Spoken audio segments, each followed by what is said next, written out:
Hey, what's going on guys? It's Tom Mason here, and today I want to talk to you all about investing in your camera system.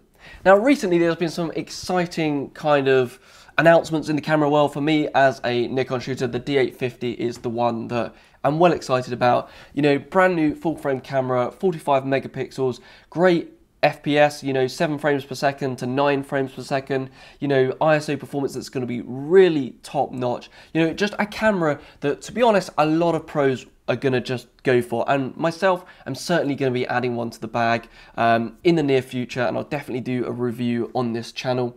But recently I was at the British Birdwatching Fair with Nikon, and I was talking to a lot of people about investing in cameras and their system, and I wanted to bring this up before people jump and just go for a whole brand new camera, because at £3,500 the D850 is a lot of money, and any new camera, a 5D Mark IV, anything like that, they're a lot of money, those cameras. But in order to get the best out of them, you've got to make sure your system's ready. Now for me as a pro, I have a whole bag of professional Nikon lenses. I know that the D850 is going to connect to all those, and I'm going to get great performance. I'm going to really make the most of that sensor, autofocus capabilities, everything like that is really going to be a benefit to me. But if you have a system that isn't as fully fledged, are you going to get the best out of just a brand new body? Well, probably not. Because the thing is with these new bodies is they're only going to perform the best with the best lenses. So if you don't have a lens that's truly kind of up there in terms of performance, well, your new camera's kind of going to be crippled by it. That's going to be slightly frustrating, and it's also going to mean that you're not going to be getting the best in terms of what you could have got for your money. So let's take £3,500 as an investment if I was making it, and I started with a pretty standard kit. Let's say I've got a Nikon D7200, a 150 500mm lens, and I've got a standard kit lens. So in terms of that, and I want to upgrade to get better performance for long lens shooting, as well as maybe some wide angle stuff as well. Well, £3,500, I could buy the D850. I could buy that, stick it on my lenses, and the problem is the performance wouldn't be as good. So let's think about this in another way. Of course, lenses are the key thing to invest in. If you don't know which lenses are really great, check out my video up here somewhere about what lenses for wildlife photography, because that's going to be a really good starting point for you developing your system and the way that you're going to invest. Now, personally, if you took that money, I would spend more on the lens and less on the camera, because cameras get updated all the time, and lenses, they're going to stay with you for a lot longer. So if a long lens is what you're after, eventually a super telephoto is where you're going to want to go. So maybe a 300 2.8 or a 200 to 400 f4. Now surprisingly, you can actually pick those lenses up at really good prices secondhand.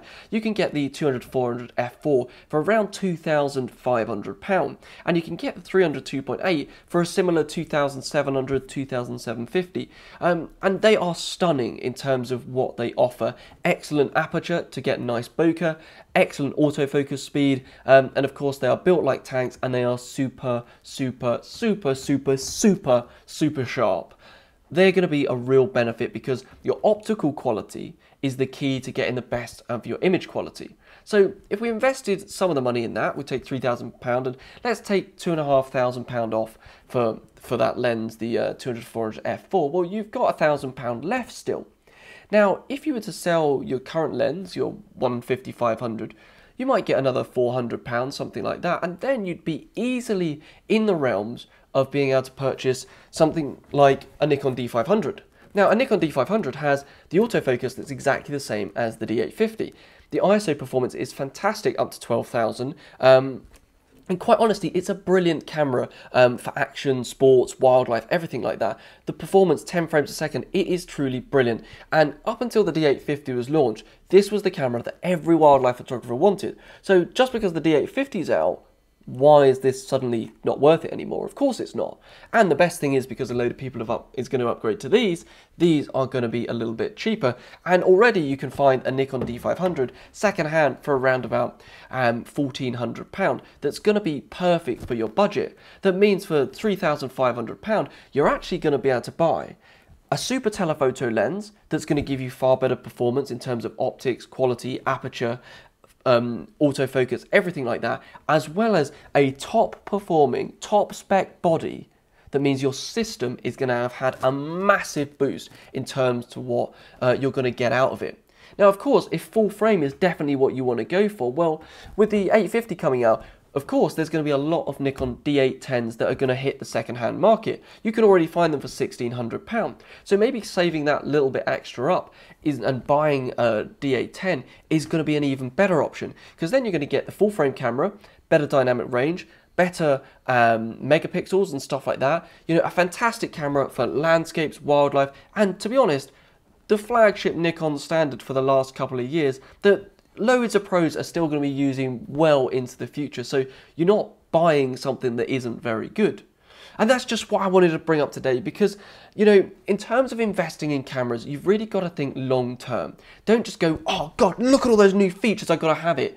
Think about what you want to achieve. And if a long lens is something you're after, that autofocus, the aperture and stuff like that, that's where you should invest your money, because long term it's just going to be so much better for you. And of course, once you've got a system that's really built up to the top, where you've got your 70-200, your 300 prime, your 105 macro, 24-70, and the lot is there, then it's the time to go, yeah, well now when I invest in those top end cameras, I'm going to be getting the absolute best out of them.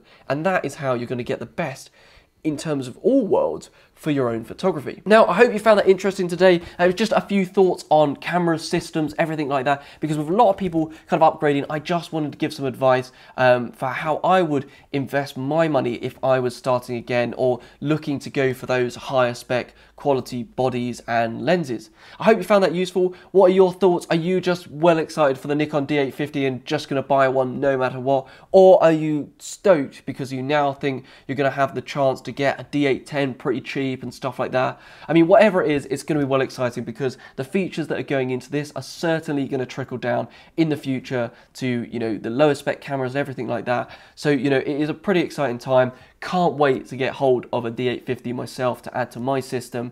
And yes, I'll be providing more videos soon on wildlife photography. You know, I'll have a review of this sometime in the near future.